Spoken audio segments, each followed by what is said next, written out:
Welcome to Hidden History Stories from the Secret City. I'm Keith McDaniel, along with my co host, Ray Smith. Good morning, Ray. Good morning, Keith. How are you today? I'm good. I'm good. We've got a special guest with us today from the other side of the country. So I'm going to let you introduce them. Absolutely. We've got Hal Behl with us from Albuquerque, New Mexico. He's affiliated with the National Museum of Nuclear Science and History there, and he's going to tell us about how he came to be involved with the museum. And I'm not doing an adequate introduction, so I'll ask him to tell us a little more about himself, and then we'll get into talking about that museum some.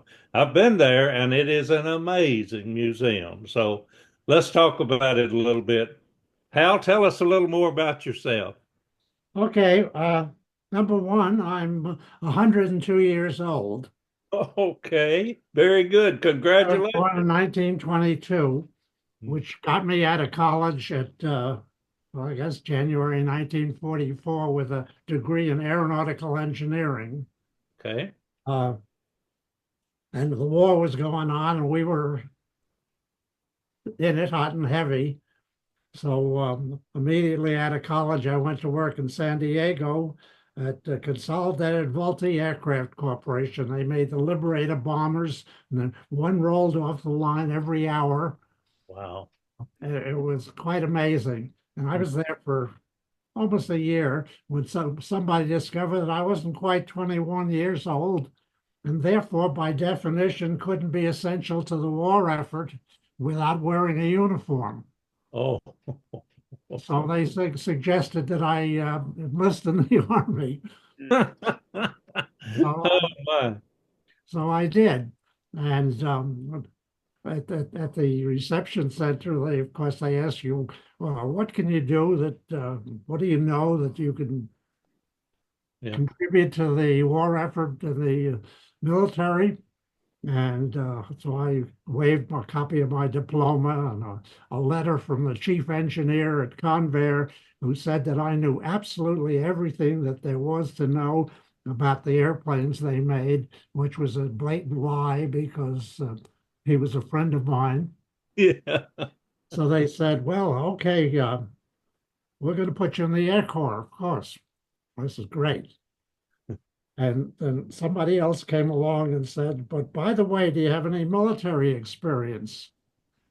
And I said, well, ROTC in college. Well, what'd you do in ROTC? Well, hell, we marched around half the time and we sat in the classroom half the time. Oh, you marched around. Tell us about that. I said, well, we had rifles. Oh, rifles. And he wrote that down very carefully, which should have been a notice to me to escape quickly. But anyways, I ended up in an infantry replacement training center down in South Carolina because that's what they needed that day. It was a 13-week course. And the 12th week, uh, I got uh, called out or interviewed or whatever you might call it at that time. And uh, there's this little pudgy officer sitting behind a desk, and he said, about your application to go to college. I said, I didn't apply to go to college. I got a degree already. He said, oh, would you like a master's degree? So, he gets suspicious right away. So I said, sure. Uh, what in? He said, what would you like? More suspicion. Um, so I said, mechanical engineering. He said, fine. And a couple of days later, I found myself over in Ohio State University. And what was happening there was it was not a graduate level course program. It was a holding area for technical and scientific people with technical and scientific backgrounds. And different organizations would come in there and interview them and haul them off to do their job wherever they were. And of course, the Air Force had their research center at Wright-Patterson Air Force Base in Dayton. Yeah. And, hell, that was right nearby. thought that would be a great idea, but they would never talk to me. Hmm. I spent, well, probably a month and a half there, and nobody interviewed. They were interviewing a lot of other people, but not me. Hmm. Finally, there's the same fellow came along, and he said, I've got this very interesting program that we'd like to have you on, but you have to be a volunteer. So I said, well, tell me about it. And he said, I can't. So I said, well, tell me where I'd be. He said, I can't. Well, tell me what I'd be doing. I can't. And I said, well, if you think I'm going to volunteer, you're out of your cotton picking mind. And I walked out. Well, the next day I was on my way to Oak Ridge. It seems that all the time that I was at Ohio State, they were doing security clearances. Hmm. And if, as you people probably know very well, Oak Ridge had was the plant that supplied the uranium Yeah. to Los Alamos, just as Hanford supplied the plutonium to Los Alamos. Los Alamos designed the actual bomb and manufactured it. And then in separating the isotopes of uranium, they had problems in how are we going to do this in industrial quantities. Mm-hmm. It's pretty easy to do it in the laboratory, but industrial quantities that they need for bombs, that's something else again. So they ended up with three concepts, the three plants at Oak Ridge.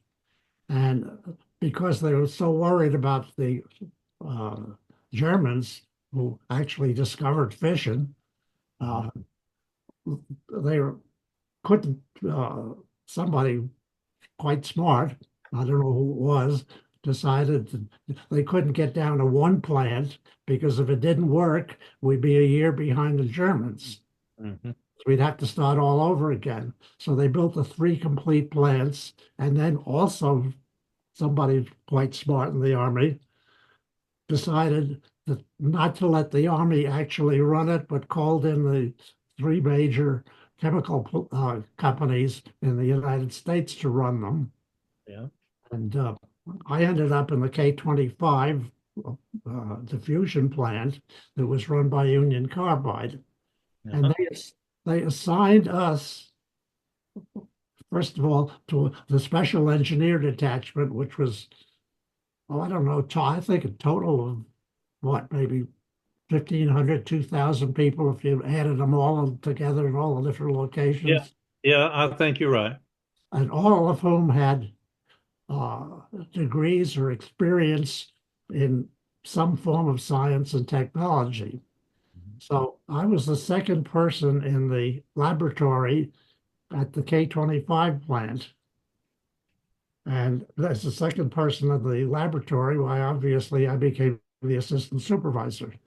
And my boss was a civilian, and his boss was a civilian, the lab director. And of the people in the department, the engineering department, we called it, we had about half a dozen, or maybe only five really good young engineers. We had a scientific glass blowing shop with a couple of really great people who made all this, mad scientist stuff you see in the movies. Uh, and, um, and we had a small machine shop with two machinists, also military, who could make just about anything if you just made a sketch on the back of an envelope, and they were down to 10,000ths of an inch. Hmm. And so anyways, there I was at Oak Ridge. And as soon as I found out that I couldn't be shipped overseas, evidently there's a big red rubber stamp on my personnel folder, as well as all the SED people, that said not available for overseas duty once we were on the project. Mhm. My wife, who I had just married before I went into the Army, who was an art teacher, came over and taught art at the school system there. And it was quite an experience. We, as enlisted men who were essentially drafted, we were not allocated housing. So we had to rent rooms from the civilians who were renting houses from the military. And of course, there were all different classes. You people don't probably quite well, different classes of houses and different locations and different prices. And we ended up probably paying their rent completely. And I guess we lived in about 3 or 4 different houses. Tennessee farm couple, a young physicist, people like that. Uh, and toward the end of the of our, I guess about the time the war was over, but we still was still in the military. We were allocated victory cottages, they called them, little plywood shacks about 25 feet on the side that was split down the middle and had a sort of a living room, dining room, kitchen, heating setup, at a bedroom. And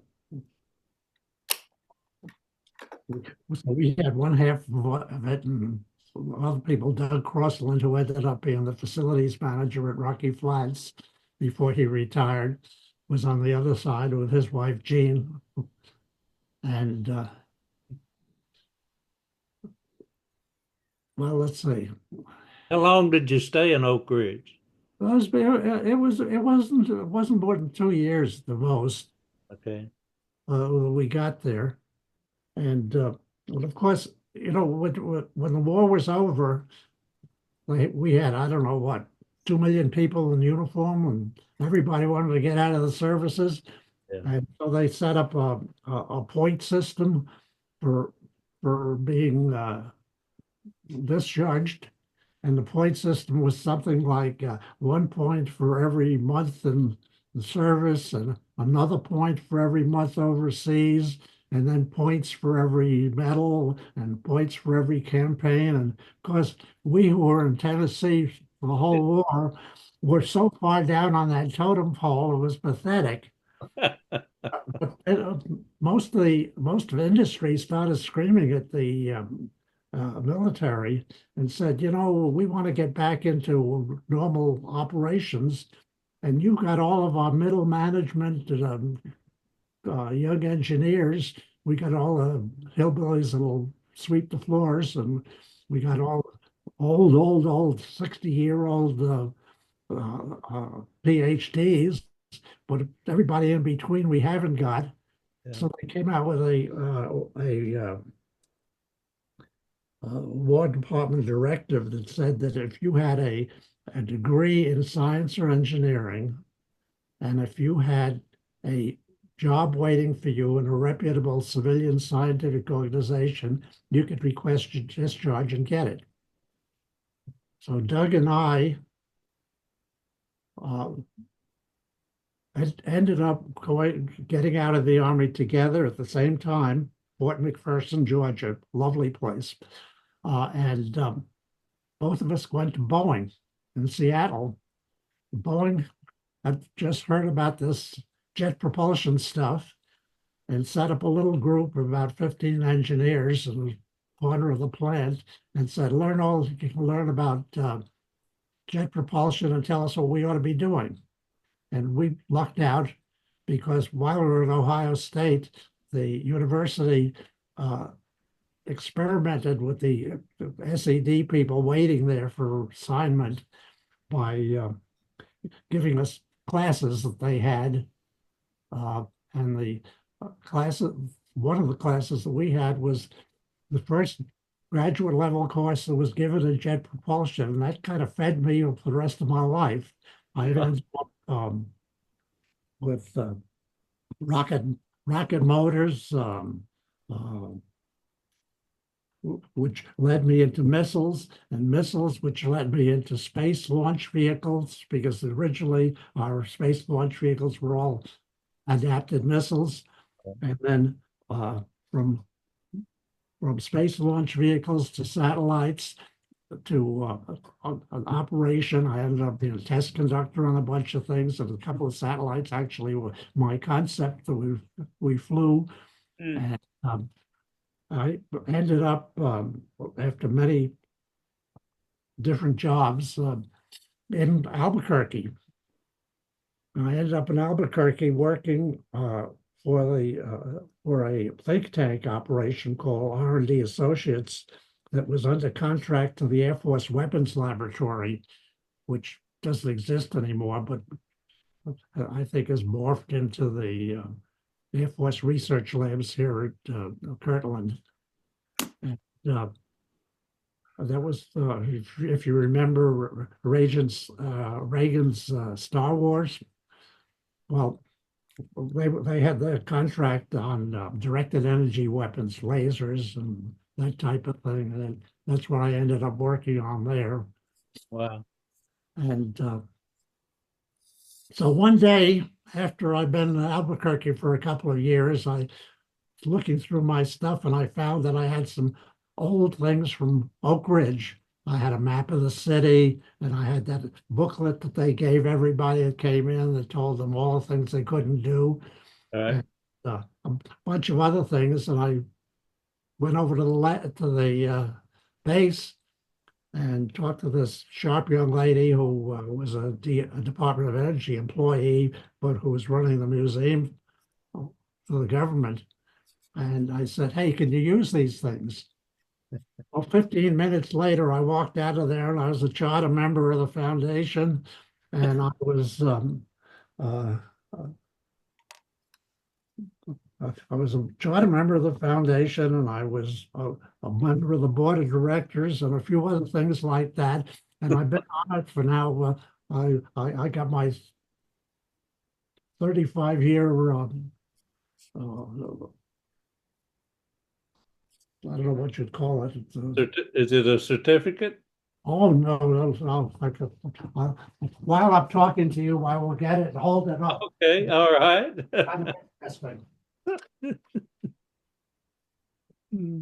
He's had a marvelous career, has he not? Absolutely. Amazing.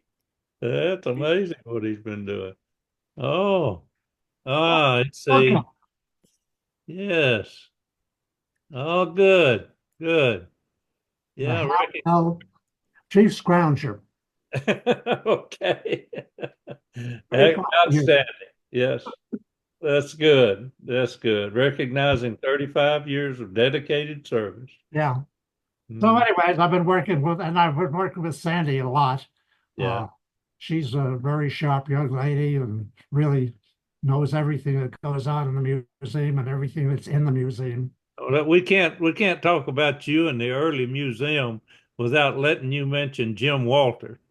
Okay, now Jim came along,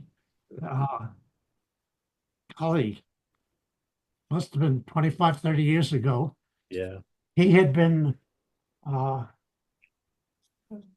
don't know what his title had been, but there's a children's museum in Fort Lauderdale, Florida that he had been running. And then he came to Albuquerque, and when he came in, I thought it was going to be a disaster.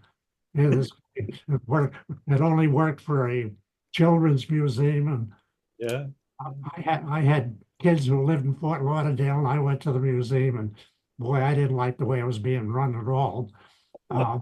Anyways, turned out Jim was the best thing that ever could have happened to us. He really was active, smart, innovative. Yeah. And he's a good friend now.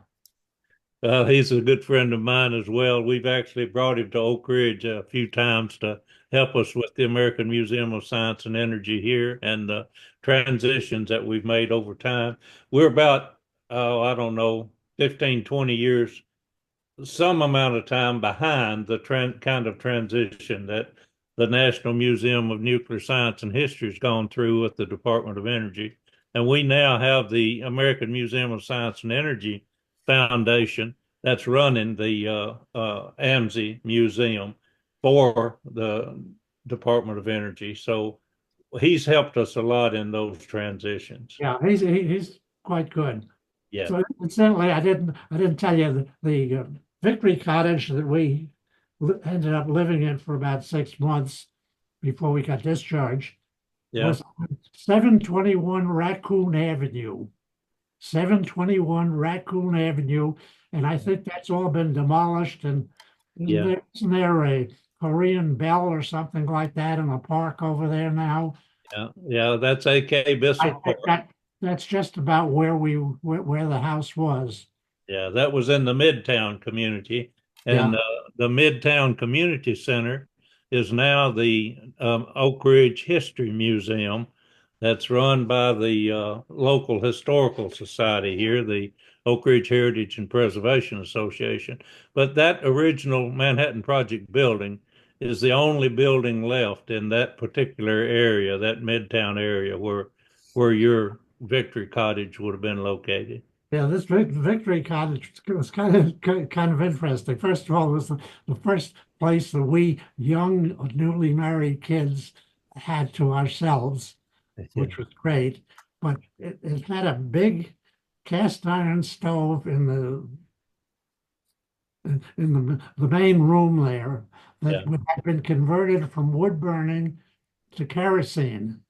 Oh, And this wood burning stove or this kerosene stove heated the house, and you cooked on it, and it heated your hot water. So the summer in Tennessee, if you wanted to take a hot shower, you heated the house. If you wanted to cook, you heated the house.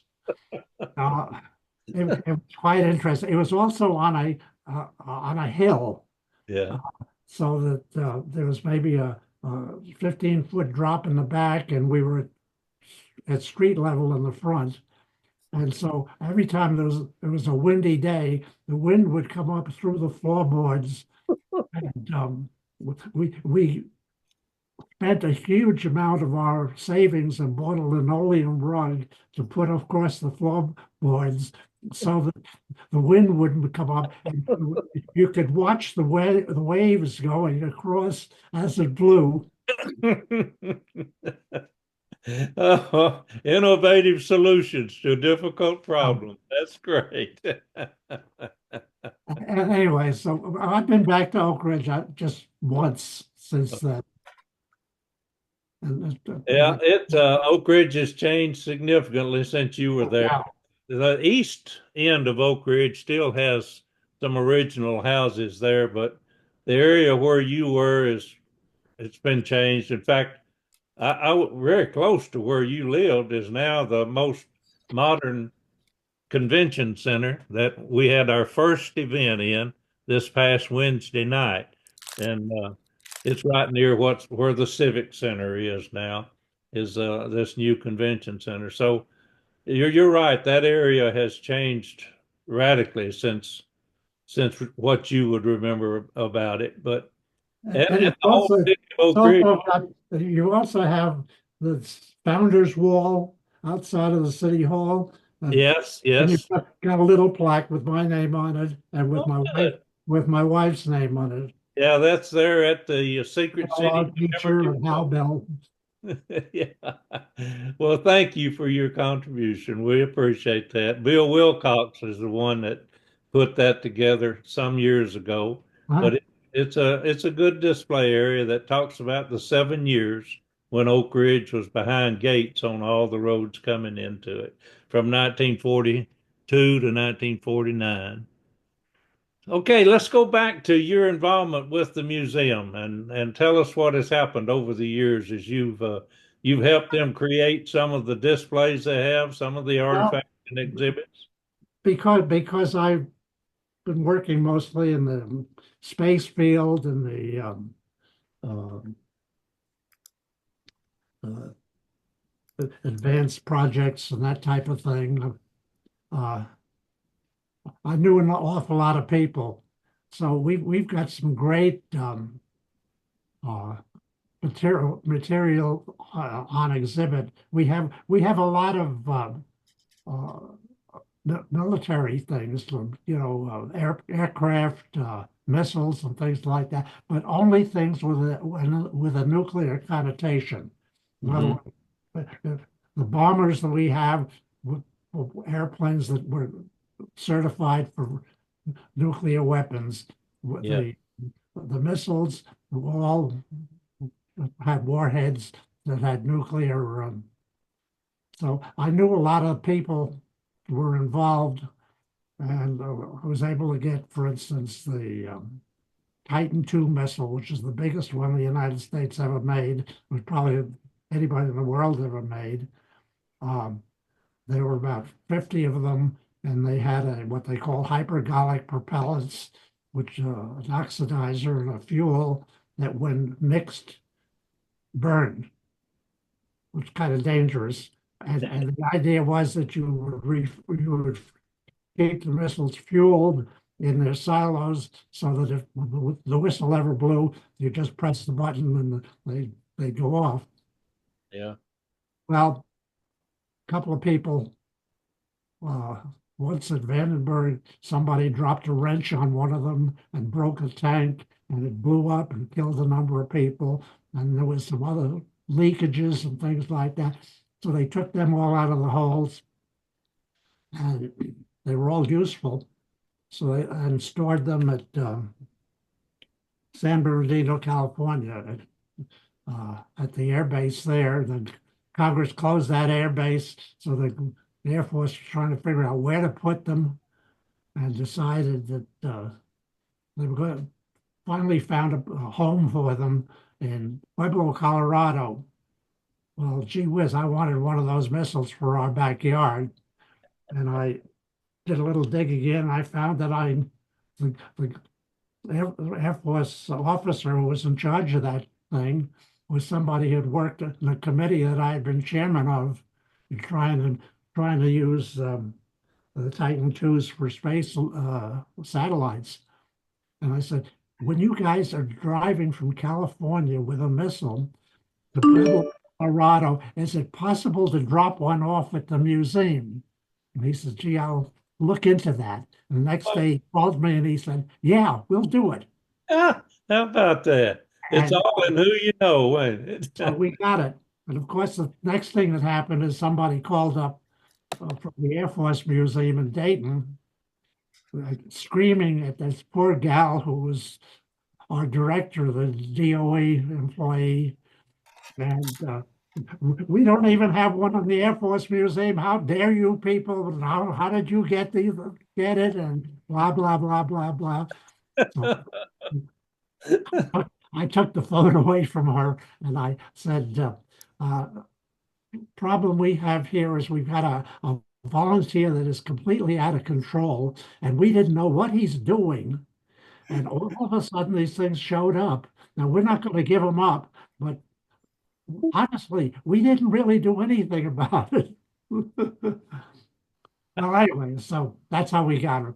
We also have a Thor missile that I had worked with Douglas Aircraft for about 17 years or so, and mostly in advanced projects and things like that. And the Thor intermediate range missile, before we were smart enough to make intercontinental missiles, these things could only fly about 1,500 miles as opposed to maybe 6,000 miles on the intercontinentals. Um, there was a deal with the British that they turned over about 50 of them to Britain, and they were put in and placed in the old, some of the old RAF World War II fighter, I was going to say bases, but they're just grass fields and things like that. Yeah. And then they brought them back.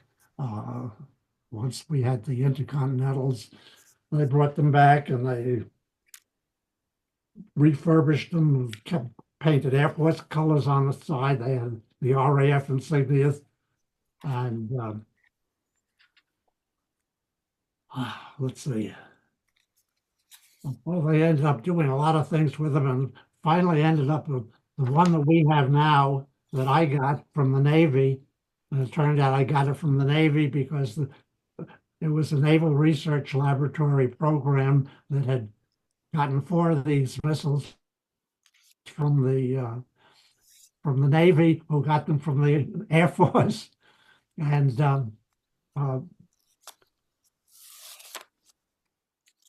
they got, anyways, the Navy lost their contract. They didn't know what to do with them. They wanted to get, hey, I know where they are. I'll take one of them and I'll take a transporter and we can, and like, okay, you can have it, but come and get it. Yeah. And of course we could come and get it. It was in California and we were in New Mexico. And I finally talked to the Douglas company who built it, who happened to come, had some guys that I had worked with before in halfway high jobs, who came up with a check for $5,000. So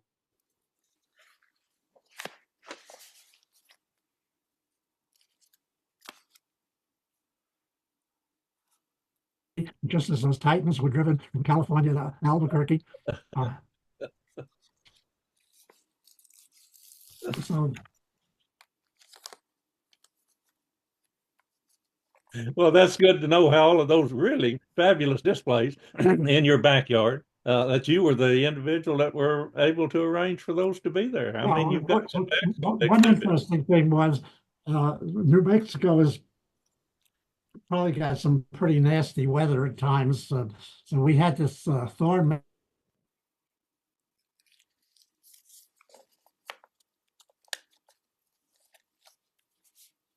for maybe 5-6 years, and a lot of the paint was scoured off by dust and dirt and stuff.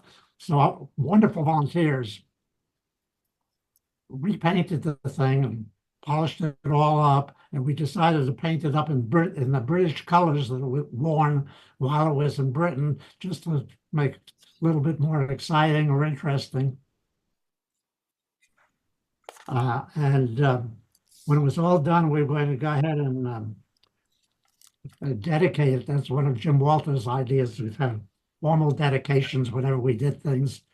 I called the British Embassy and said, hey, I'd like to talk to the air attaché. And they said, do you know his name? I said, no, I don't even know if you've got one, but I want to talk to him. And it turned out to be an air marshal, which is, I don't know, 2 stars, the equivalent of the US. Okay. I told him we're having a dedication of this British missile, and we'd like to have representation from the British Embassy or the Royal Air Force.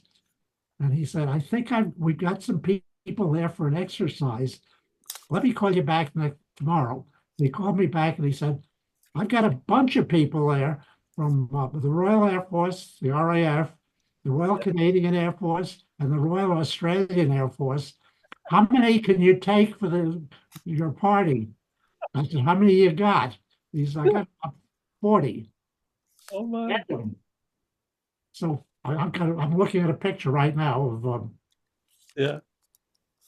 me standing there surrounded by 35 or 40 Royal Air Force people with this Thor missile, and that's in our backyard. So that's more of the Chief Scrounger thing. That's great. Again, the most important thing is that our museum is nuclear science and history, so that we have not just bombs, we've got nuclear medicine, we've got nuclear power, we've got waste management, nuclear toys. Yeah. That was Jim's things that he brought, and it was really great. And you have a nuclear submarine conning tower, and we've been Yes. talking to Jim and especially Jim about how you were able to get that nuclear submarine conning tower. And just this past Monday evening, our Oak Ridge City Council approved for us to get get a conning tower similar to what you have there, and we're going to put it in that Bissell Park area that's very near where you live. So Oh, that's great. coming about in Oak Ridge. It, We had to, or they had to cut that uh, conning tower, or the sail they call it, yeah, into three pieces yeah. in order to just get them on the road. And then we had to figure out how to weld them back together again, and repaint it. Yeah. And I told the Navy, I said, gee, I want a whole submarine. I don't want just that. And they said, well, if we could sail it up the Rio Grande River, you can have one. Well, the Rio Grande River isn't really grande. It's not deep enough. There are parts of the year that you could walk across it. So anyways, we have Well, that. we don't have room for a full submarine. We just want the sail. Oh, well, that's amazing. You've sure been a key element in that Oak Ridge or that Nuclear Science and History Museum there in Albuquerque. That's been a good contribution that you've made to our history and of science. And like you say, it's not just the bomb. There are lots of other things that have come out of the nuclear age that people need to recognize and understand. Yeah. All right. Add to your story that you want us to capture on here. No, but it's just that in getting a lot of this material and getting, for instance, um, I had heard the words nuclear medicine. Yes. I got involved with the museum, and I said, we don't have anything about nuclear medicine. And so turned out that we had one member of our board who was an MD, and he was the head of nuclear imaging, medical imaging at the Veterans Administration here in Albuquerque. We got a big veterans hospital. And I started talking to him, and he said, gee, Hal, you don't know beans about nuclear medicine. He said, I'm going to put you through an internship. So you get here at 6 o'clock tomorrow morning, and we're going to put the isotopes together, and we're going to apply them, and we're going to look at the results, and we're going to prescribe for the patients, and do it all in one day, and you can do that. So I did. At the end of the day, I was, gee, Mike, thank you very much. I appreciate this. And he said, you're not finished yet. He said, you still don't know beans about nuclear medicine. You come here tomorrow morning at 6 o'clock again. We're going to do this all over again. How many days did you go? Just the two. Okay. But in doing that, I got involved with the Society of Nuclear Medicine, who have big conventions with 1,000 doctors every year in different parts of the country. And they gave me a booth in their exhibit area where I could pitch the museum constantly. And as a result, we ended up, I've got a gamma camera that uses nuclear medicine. I've got a whole bunch of other things that people have given me that they manufacture. Somebody said, hey, you ought to talk to Glenn Seaborg. That's, who's Glenn Seaborg? Well, he's the fellow who discovered plutonium and 13 different isotopes uh, for the for nuclear medicine. He's also a Nobel Prize winner. He was the University of California, uh, whatever you call it, chancellor, and he was science advisor to 11 presidents and knew him by first name. Anyways, so eventually I got to know him. He started pointing me at other things and giving me things, and ended up writing the storyline for our exhibit. And one of the other things about him was he was the first live person that ever had an element named after him. Oh, oh, okay. Anyways, so he was our first honorary. We gave him an award and that kind of thing. But in meeting people like that, it was just fantastic. Well, you're right. He was a tremendous scientist in the nuclear arena too. Absolutely. Really, he was also the one that the periodic chart of the elements who organized that. And but Yeah. anyways, so we had him, and he was helping us. And I would visit him. My wife was an art teacher, and she taught a class, weekend workshop at the University of California up in the Bay Area about 3 times a year. So we would drive out there to carry her stuff with her, and I would always go over there to see Seaborg. And each time I went there, he'd have something for me. Hal, do you have any of my books in your library? Gee whiz, Glenn, I don't know. I never looked. Well, let me give you some. He'd call the secretary in. I want one of this, and handed them to me. And I told him, this was really neat. I told him, I said, you're not going to hear from the museum for quite a while when I take this back, because if I'm going to be the delivery boy, I'm going to go through all these books and see what's in them. He said, oh, would you like a set too? Called to the secretary, give me another set of these things. Oh my goodness. Over here in the bookcase. Well, that's a fabulous collection you have for sure. Yeah. All right.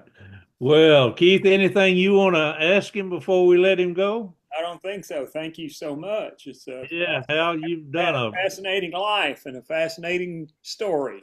yeah, it is. Thank you so much for sharing your career with us. And you, as I say, you're a key element in the successful creation of that National Nuclear Science and History Museum. Well, I'm glad you mentioned Jim Walter, though, because I think he was the real swinger on that. He has done a lot over the years, and he's retired now, but I'm sure that he's still He's active. would you believe he's a painter? He's selling a lot of paintings and things Yeah, like that. yeah, But he is. anyway, there are other people like Sandy Fye, who you know. Yes. Now Sandy's been there with the museum for I can't remember when. Yeah. And she's terrific. She knows everything that's in that place and everything that's going on. And Yeah, she's doing a good job with it there. You all have had a good run, and we've lucky one of too. the premier museums in the nation. All right. All right, very good. Well, thank you. Hey, so thank you very much for the opportunity of expanding and All right, good. Thank you. Yeah, we really appreciate that. We appreciate you taking the time with us and doing it for us so early in your morning. Yes, it was. By golly, I'm going to go back in. I didn't even take my shower this morning because That's for all that right. matter, I didn't even eat breakfast. All right, we'll have some breakfast. Yeah, Uh, have a Hey, good shower and breakfast. Thank you very much. You thank bet. you. okay, and anytime you guys come on out to Albuquerque, look me up. All right, we'll do that. Good. Sure. All right, Ray, who do we have coming up next? Our next guest is going to be Richard Weinberg. He's Alvin Weinberg's son. And Hal, talking about nuclear medicine, Alvin Weinberg was the director of the Oak Ridge National Laboratory for many years.